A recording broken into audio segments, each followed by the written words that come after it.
আনাস কিচেনে সবাইকে স্বাগতম জানাচ্ছি। আজকে নিয়ে এসেছি ঠান্ডা ঠান্ডা একটা শরবতের রেসিপি করে দেখাবো, তরমুজের শরবত। এখন রোজার মাস, সবাই ইফতারিতে এই তরমুজের শরবতটি ঝটপট করে নিতে পারেন এবং এই শরবত যখন আপনি খাবেন আপনার মন প্রাণ এক নিমিষে ঠান্ডা হয়ে যাবে। তরমুজের শরবতের রেসিপি অলরেডি একটা আপলোড করা আছে, প্লেলিস্ট থেকে চেক করে আপনারা দেখে আসতে পারেন। তবে আজকের রেসিপিটি আগের রেসিপির থেকে একটু ভিন্নতা আছে, তাহলে চলুন দেখে আসি। তরমুজের শরবত বানানোর জন্য তরমুজ লাগবে। এখানে অর্ধেকটা তরমুজ আছে, তার থেকে আমি অর্ধেকটা পরিমাণ এখানে কেটে নিয়েছি, ছোট ছোট পিস করে নিয়েছি। আর কাটার সময় বিচিটা যতটা সম্ভব ফেলে দিয়েছি। আর যদি কিছু বিচি থেকেও থাকে সমস্যা নেই, ব্লেন্ড করার সময় ওটা মিহি হয়ে যাবে। এবারে তরমুজগুলো আমি একটা ব্লেন্ডারের জারে নিয়ে নিচ্ছি।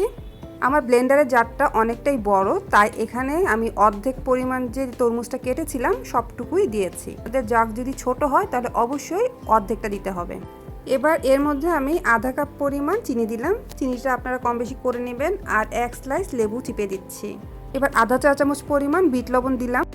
এবার দিয়ে দিলাম আধা চামচ পরিমাণ লবণ। এবার এতে দিয়ে দিলাম ঠান্ডা পানি 2 কাপ পরিমাণ। এবার সব কিছু খুব ভালোভাবে ব্লেন্ড করে নিব। ব্লেন্ড করে নেওয়ার পর এর ঘনত্বটা আমি একটু দেখিয়ে দিচ্ছি। এই ধরনের হয়েছে, বেশি পাতলাও না আবার বেশি ঘনও না।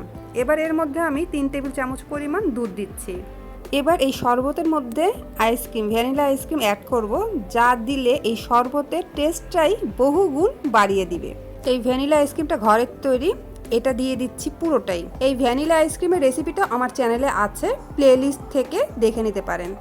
সম্পূর্ণ আইসক্রিমটি আমি এর মধ্যে দিয়ে দিলাম। এবার খুব ভালোভাবে ব্লেন্ড করে নিব।